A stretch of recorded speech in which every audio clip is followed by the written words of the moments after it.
E eu quero compartilhar com vocês sobre isso, sobre nós darmos vida à palavra profética. Quando Deus te faz uma promessa, quando Deus fala algo para você, você precisa valorizar aquilo que Deus está te dizendo. Você precisa valorizar e ter isso de uma forma preciosa.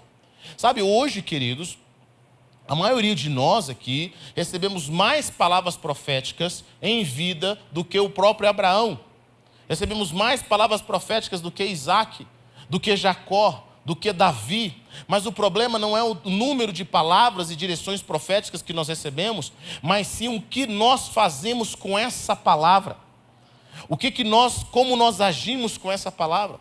E em 1 Timóteo, carta ao Timóteo, capítulo 4, versículo 13 e versículo 14, Paulo está dizendo algo ao seu filho na fé, Timóteo. Ele está dizendo: não negligencie o dom que foi dado a você por mensagem profética com imposição de mãos dos presbíteros. Seja diligente nessas coisas, dedique-se inteiramente a elas, para que todos vejam o seu progresso. Paulo está dizendo para Timóteo: não negligencie o dom que foi dado a você por mensagem profética. Sabe, Timóteo não tinha um certo dom, mas quando ele recebeu a imposição de mão dos presbíteros, que liberou uma palavra profética sobre a vida dele, ele recebeu esse novo dom. Algo foi acrescentado na vida dele. E o apóstolo Paulo está dizendo para ele o seguinte: Timóteo, você não tinha esse dom, mas foi te dado profeticamente. Faça alguma coisa com isso. Não negligencie. Não haja como se você não tivesse. Não deixe de cultivar, não deixe de ser diligente com relação a essas coisas. E uma dessas coisas é essa palavra profética, que você recebeu, esse dom profético. Mas o que eu vejo é muitos de nós recebemos algo de Deus e nós ficamos passivos, sem sermos diligentes na promessa que Deus dá para nós. E aí nós estamos esperando ano após ano, momento após momento, mas nós não nos posicionamos para fazer nascer aquela palavra profética, para dar à luz aquilo que o Senhor prometeu a nós. Nós não somos diligentes, nós não trabalhamos, nós não oramos, nós não vigiamos. E é por isso que essas palavras elas não se cumprem ou demoram a se cumprir. Não porque Deus não falou, mas porque nós não nos posicionamos. Nós não nos movimentamos. Nós queremos, mas não cremos. O que você faz quando Deus te dá uma palavra? O que você fez com as palavras proféticas dadas pelo Senhor à sua vida? Algo que você recebeu, o que você fez? A palavra nos diz que em Jeremias 1:12 o Senhor diz: o Senhor vigia para que a sua palavra se cumpra. Quando Deus dá uma palavra, o próprio Deus ele começa a vigiar para que aquela palavra aconteça. Não é Deus fala e dá as costas, vai se cumprir naturalmente. Não, e se o Senhor vigia para que essa palavra se cumpra, nós também precisamos aprender a nos posicionar, estarmos no lugar correto para que aquela palavra se cumpra sobre as nossas vidas, para que aquilo seja gerado em nós. Às vezes nós recebemos uma palavra e no final nós não cremos de verdade. Então o que nós precisamos fazer? Nós precisamos gastar tempo em oração, tempo na presença de Deus, tempo no Senhor, até que aquela palavra se torne uma realidade em nós. Amém? Até que aquela palavra se torne uma realidade em nós. Até que a gente fala: Senhor, eu não saio daqui até que essa palavra se cumpra sobre a minha vida. Em 1 Tessalonicenses, capítulo 5, Paulo vai falar algumas coisas para essa igreja. Ele diz, versículo 16, alegrem-se sempre. 17, orem continuamente. 18, deem graças em todas as circunstâncias, pois esta é a vontade de Deus para vocês em Cristo Jesus. Versículo 19 ele diz, não apaguem o espírito. No versículo 20 ele diz, não tratem com desprezo as profecias, mas ponham à prova todas as coisas e fiquem com o que é bom. Sabe, quando você recebe uma palavra profética, e geralmente essa palavra profética ela às vezes não está conectada com a sua situação. Ela não faz parte, quando Deus te promete algo, ela não faz parte do que você está vivendo. Sabe, Deus fala algo que parece até ser absurdo para nós, algo impossível para nós. Mas o que a Bíblia diz para nós? Não despreze a palavra profética. Não despreze aquela palavra profética. Ainda que as suas circunstâncias atuais digam completamente o contrário. Ainda que a próxima fase da sua vida vai completamente ao contrário a essa palavra profética. Ainda que você não se sinta capaz, mas abrace a palavra profética sobre que Deus está dando para você. Não trate com desprezo as profecias. E a Bíblia nos diz o seguinte: mas não significa que você precisa crer em tudo que as pessoas te dizem. Não significa que você precisa abraçar tudo, que alguém falou isso aqui, falou isso ali, você pega aquela palavra e, nossa, deve ser verdade, vai acontecer na sua vida. Não. Você precisa, a Bíblia diz, não despreze, mas põe à prova todas as coisas. E fique com o que é bom. Isso se chama maturidade. Algumas palavras proféticas, elas precisam estar conectadas. O que significa isso, pastor? Significa o seguinte: você vai num lugar, alguém que não te conhece entrega uma palavra sobre a sua vida. E de repente você vai em outro lugar, alguém que também não te conhece entrega a mesma palavra. Quantos aconteceram isso com você aqui? Sabe aquela confirmação: pastor, eu sonhei, eu pedi isso a Deus e confirmou através daquela palavra profética que eu recebi. É o Senhor falando em diferentes lugares. Você pega aquela palavra e você começa a sondar, a pôr à prova aquela palavra, aquilo que vem dos céus. Eu cresci no meio de um ambiente profético, meu irmão. Eu já vi muitas coisas boas, mas eu também vi muitas coisas ruins. Eu vi muita gente madura na fé, mas eu também vi muita meninice no meio da palavra profética. Sabe, eu estava nos Estados Unidos, um profeta viu uma irmã grávida, olhou para ela e falou: irmã, eis que te digo que o que está no teu ventre é menino, e se duvidares, é menina. Esse profeta foi tão errado que ele ainda errou. Sabe aquele negócio que não tinha como errar? Porque eram gêmeos, era um menino e uma menina. O cara não conseguiu acertar uma. Palavras proféticas de pessoas empolgadas, existe sim, claro. Eu estava nos Estados Unidos, uma irmã entregou uma palavra para mim dizendo que a Raíssa não era para ser minha esposa, ela não era ungida para ser a minha esposa. Não sei se você entendeu, você vai casar com a americana. Sabe, eu casei mesmo, ela se tornou americana. Sabe, você tem que discernir as palavras proféticas. Alguns irmãos estão mudando de rumo, de serviço, de trabalho, porque recebeu de alguém que não conhece uma palavra. Eu vi você sendo transicionado. Aonde, irmão? O que significa isso? Deus não falou comigo. Nós temos que sondar as palavras proféticas. Nós temos que avaliar e colocar à prova a profecia. Às vezes nem tanto o profeta, mas a profecia que está sendo entregada. Por quê? Porque eu também sei que tem homens de Deus, mas eu sei também que tem pessoas que são manipuladoras na palavra profética. Pessoas que querem te manipular para algum lugar, para fazer alguma coisa. Essa irmã tinha um parente que tinha uma menina que queria casar comigo. Por isso ele entregou essa palavra. Nós precisamos ter maturidade. Significa que eu vou desprezar as profecias? Não. Significa que eu vou colocar à prova. Mas quando o Espírito Santo de Deus começa a confirmar algumas coisas na sua vida, você precisa se movimentar para essa palavra. Você precisa se movimentar para aquilo que Deus está dizendo, mesmo que as circunstâncias se tornem impossíveis. Quando eu estava nos meus 16 anos, meu pai tinha uma irmã que hoje já está com o Senhor, essa mulher extremamente usada em Goiânia, uma mulher tão de Deus, uma senhora tão pura na presença de Deus, extremamente conhecida na sua época. Ela era tão usada pelo Senhor, queridos, que Deus mostrou a ela o dia do velório dela. Deus mostrou: pastor, está vendo essa foto aqui? Aqui está vendo essa foto aqui? Naquela época não tinha Photoshop, não tinha nada disso. Eu estava nesse dia, ninguém me contou. E tinha uma coroa. Ela falou assim: eu não tirei foto com coroa.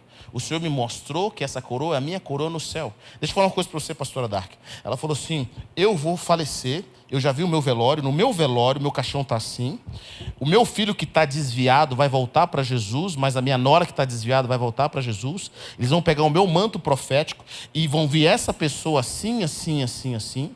E olha o que vai acontecer, pastor. Você vai fazer o meu velório. Passam anos. Essa mulher falece. Do jeito que Deus mostrou para ela. Quando meu pai se viu, ele estava celebrando o velório. E essa mulher me entrega uma palavra profética, eu nunca esqueço. Aos meus 16 anos, ela me entrega uma palavra: olha, eu vejo você indo para os Estados Unidos. Eu vejo você indo novo, Deus tem um chamado para a sua vida. Você pregando em lugares em inglês, Deus fazendo algo extraordinário. Bom, querido, ela me entrega uma palavra dessa. Primeiro, eu estudava em escola pública. Nunca tinha viajado de avião. Irmão, nem dinheiro para o ônibus eu tinha, eu passava debaixo da catraca. Como é que eu ia para os Estados Unidos? Sabe, queridos, ela entregou uma palavra profética. Eu fui aprender inglês com 24 anos de idade. E hoje eu prego inglês em vários lugares. Aquela palavra profética não fazia parte do meu dia. Não fazia parte da minha condição. Mas eu não desprezei aquilo que Deus me deu. Eu não desprezei aquilo que o Senhor trouxe. Mas sabe o que nós precisamos fazer? Nós precisamos nos mover de acordo com aquilo que Deus vem falando conosco. Precisamos dar vida à palavra profética. Nós precisamos gerar, quando Deus fala conosco, nós precisamos valorizar aquilo que Deus está nos dando. O nosso problema não é falta de palavra, mas é o que nós fazemos com ela. O coração de Deus era tirar o povo de Israel do Egito e colocar na terra prometida. Mas a incredulidade os impediu de chegarem na terra prometida. E esse é um ponto que eu tenho enxergado, querido. Por que muitas pessoas não vivem as promessas de Deus? Elas não vivem as promessas de Deus e a palavra que foi liberada sobre a vida dela por causa da incredulidade. No fundo elas não creem. No fundo elas não veem como Deus está vendo. Elas pegam a palavra de Deus e desprezam aquela palavra. Ela despreza aquilo que Deus está falando com ela. Aquilo que foi profetizado, aquilo que foi orado. Diga a pessoa que está perto de você, irmão, não gaste tempo do profeta. Sabe, pastor, ore por mim, meu irmão, você não vai obedecer mesmo. Você não vai guardar aquilo, você não vai dar vida àquela palavra. Pega aquela palavra que Deus te deu. Anote ela. Nós temos uma cultura na God Provider, você que está aqui já tem algum tempo, você já viu isso. Quando alguém vai profetizar para nós, nós pegamos o gravador e gravamos. Por dois motivos. Um para a gente guardar, outro para depois o profeta falar que não falou. Falou sim, falou não, falou sim. Está aqui gravado, irmão, toma. Nesses dias em que a gente está nesse tempo profético, eu tenho pegado todas essas palavras proféticas de 10 anos, de 7 anos, de 1 ano, de meses, de sonhos, tudo que os irmãos trouxeram para mim, eu pego essas palavras proféticas e deixo guardado. Eu sempre gosto de relembrar essas palavras proféticas e é incrível. Incrível, eu estava ouvindo uma palavra profética que o Chris Walton entregou para nós. Ele entregou uma palavra em 2019. Depois ele orou por nós em 2024. Olha que interessante, 5 anos de diferença. O Chris viaja em todo o mundo. E quase as mesmas palavras e os mesmos versículos ele utiliza com relação a God Provider. Os mesmos versículos. Ele fala, eu vejo Isaías 54 sobre vocês. Eu vejo Isaías 55 sobre vocês. Eu vejo Deus aumentando as tendas. Ele começa a entregar as mesmas palavras. 5 anos de diferença. Por quê? Porque quando Deus fala com você, você tem que pegar aquela palavra e fazer acontecer. Naquilo que está no seu entendimento, naquilo que está ao seu alcance. Deus falou com você, se mova. Deus falou com você, faça alguma coisa. Às vezes nós esperamos de forma passiva. Mas na Bíblia não funciona desse jeito. Em Reis capítulo 18, eu gosto dessa passagem, eu acho incrível essa passagem. No capítulo 18, versículo 1, a Bíblia diz, Deus fala para Elias assim, Elias, né? A palavra do Senhor veio a Elias, vá apresentar-se a Acabe, pois enviarei chuva sobre a terra. Reis capítulo 18, versículo 1, Deus fala que vai enviar chuva sobre a terra. Elias vai, se apresenta, manda chamar os profetas de Baal, desce fogo do céu, aquela coisa linda, maravilhosa. E no versículo 41, Elias começa a dizer que vai chover, ele entrega uma palavra dizendo que vai chover. E a Bíblia diz, então Elias subiu ao alto do Carmelo, dobrou-se até o chão e pôs o rosto entre os joelhos. E ele diz, vá e olhe na direção do mar, disse ao seu servo. E ele foi e olhou, não há nada lá, disse o servo. 7 vezes Elias mandou que o servo voltasse para ver. Na 7ª vez, o servo disse, uma nuvem tão pequena quanto a mão de um homem está se levantando do mar. Deus tinha falado para Elias no capítulo 18, versículo 1, eu vou mandar chuva. Elias sobe ao monte para orar, debaixo de uma palavra que Deus tinha dado. Elias orou pela primeira vez, aconteceu? Aconteceu? Não. Não aconteceu pela primeira vez.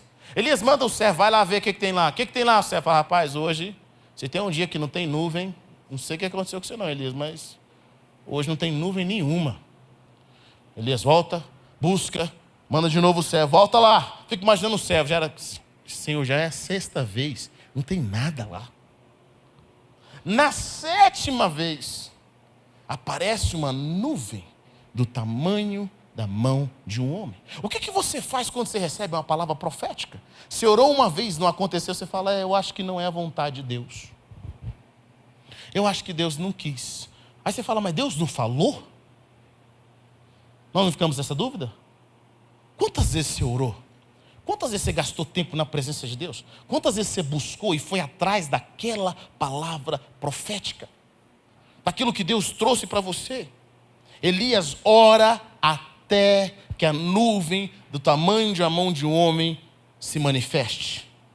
Então Elias disse, vá dizer a Acabe, prepare o seu carro e desça, antes que a chuva o impeça.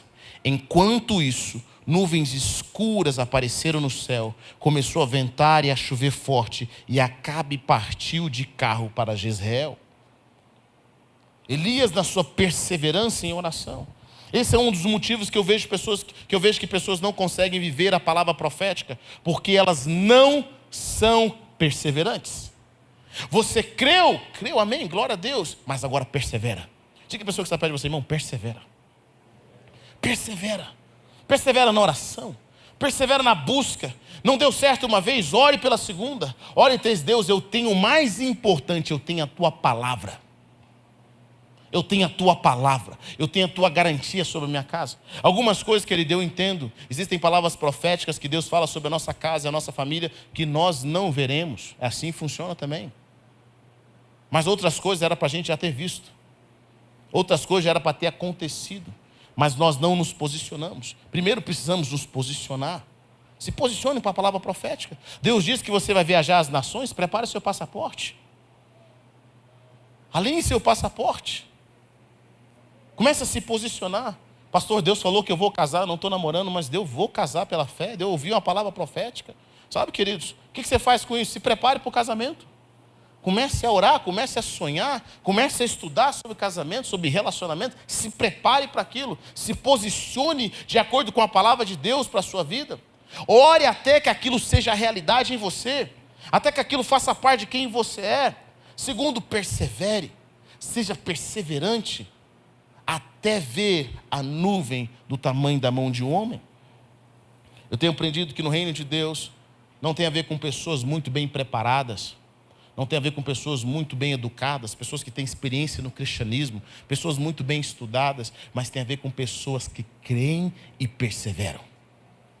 Pessoas que se posicionam, pessoas que estão na mesma rota, mesmo quando as circunstâncias estão contrárias, elas se posicionam, elas perseveram naquela palavra que o Senhor deu a elas.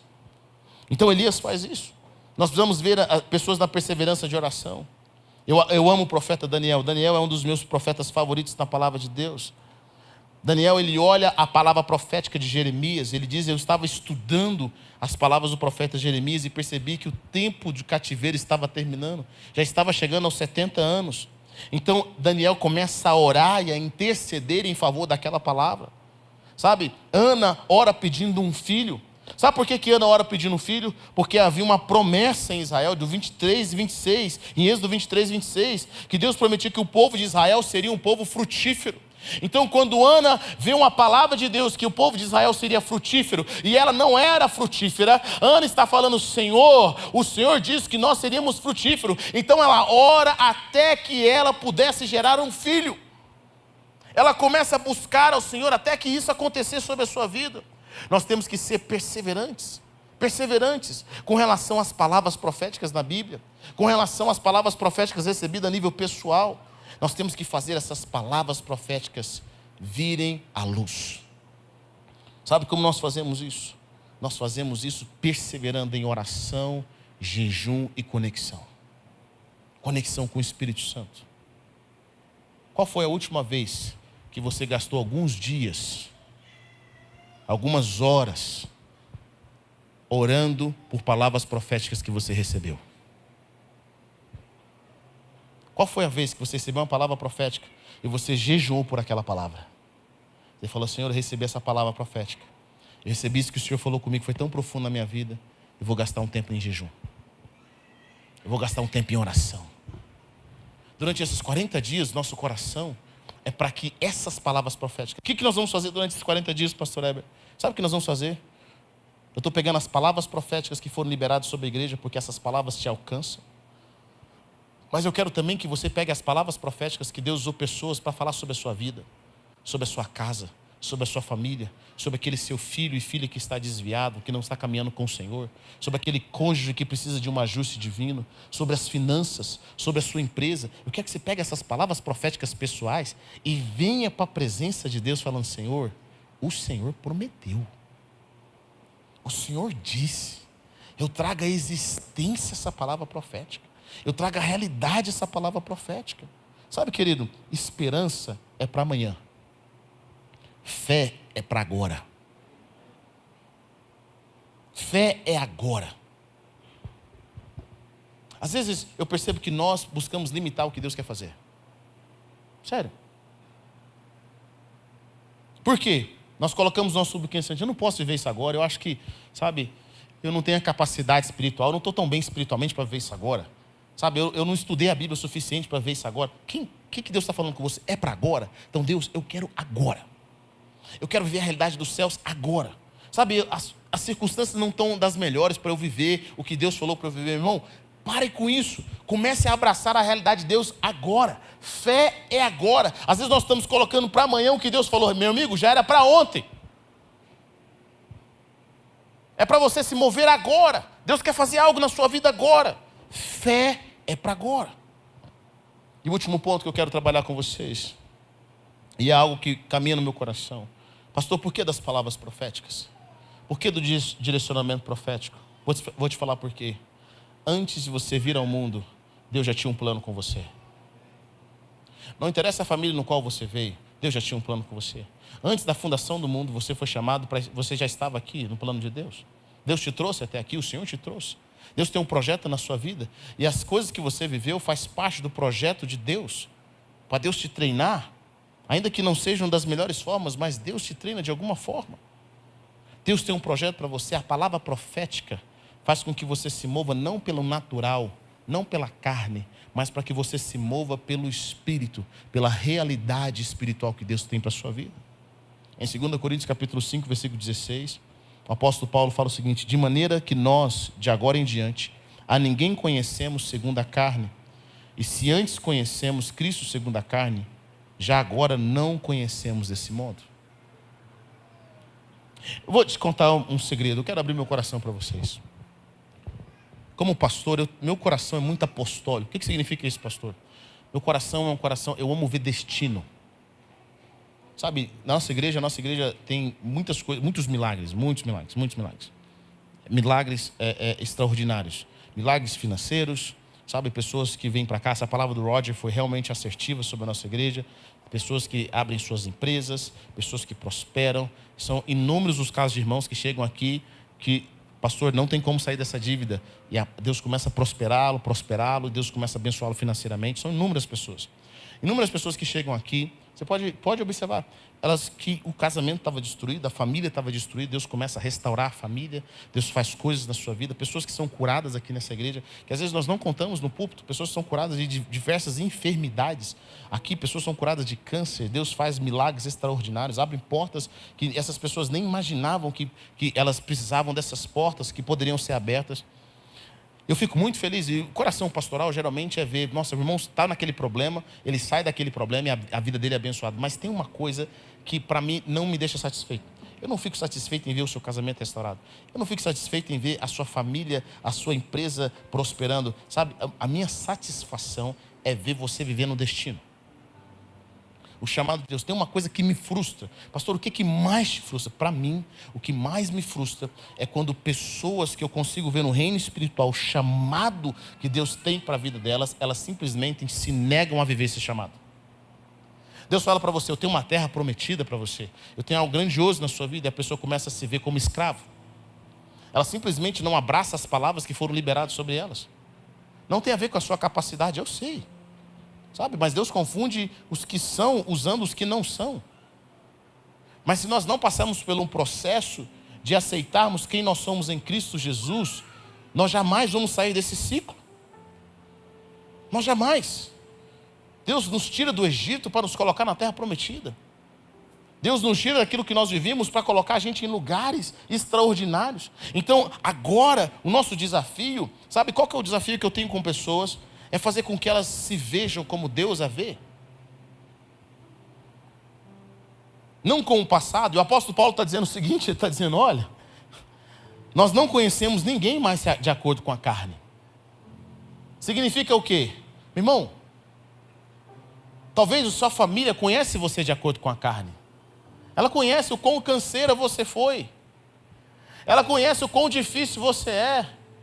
Sabe, quem se converte aqui sabe o que eu vou dizer para vocês. O mais difícil de acreditar que a gente mudou é os nossos amigos e familiares, é ou não é? São as pessoas que falam assim, não mudou nada, isso aí, né? Principalmente se você é um homem solteiro, você fala assim, rapaz, aí está indo para a igreja, ele quer namorada, não é possível.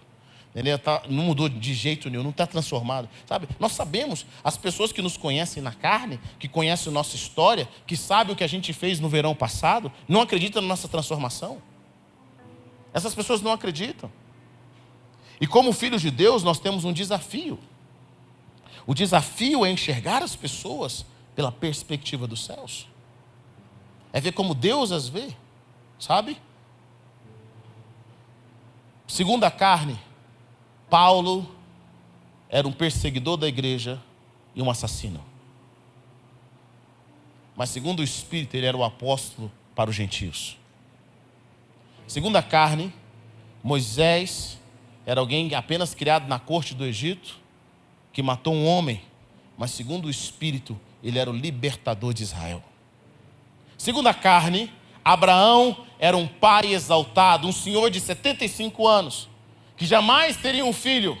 Mas segundo o Espírito, ele era um pai de multidões. Ele era aquele que Deus ia utilizar para abençoar todas as famílias da terra. Segundo a carne, meu irmão, Jesus era apenas o filho do seu José e da dona Maria, filho do carpinteiro. Mas segundo o Espírito, ele é o Messias, aquele que trouxe libertação para o povo, que perdoou os nossos pecados, que mudou a nossa história. A pergunta é, você vai se enxergar pela carne ou você vai se enxergar pelo Espírito? Talvez segundo a carne, você não tenha estudo suficiente. Talvez segundo a carne, você tenha uma má reputação lá atrás. E eu acho isso incrível em Jesus. Jesus com a mulher samaritana, imagina aquela mulher. Eu fico pensando, Jesus ele arriscava muito o ministério dele. Ele já era perseguido. O que ele estava fazendo sozinho, com a mulher, à tarde, que nem as outras mulheres queriam sair com ela, sozinho com essa mulher, que já teve 5 maridos e o que estava agora não era dela.